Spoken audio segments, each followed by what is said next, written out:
yung mga lugar na walang pinapansin. Ito. Walang pumupunta.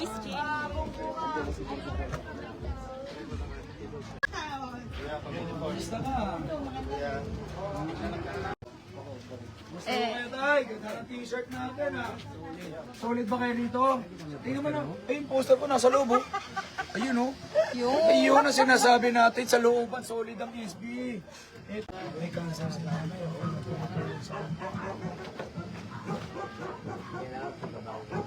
Ha?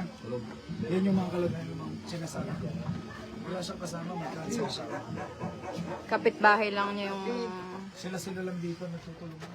Ano namin. Okay ka lang dyan? Ate! Gusto kayo dyan? Daw pumunta rito. Ikaw lang po pumasok po. Sana ilagay mo kami sa demonstration. Wala nang dalawang hindi kami election. Pag ako nanalo, wala mo pwede na siya yun. Aayusin ko sa dito. Kailan daw ba kayo pwede na? Sabi daw po, June daw. June, panalo na tayo nun. Pag nanalo ko, wala mo pwede na siya. Bibigyan ko ng mas mahal sa kalagayan. Kanami, alam mo naman yung programa ko eh.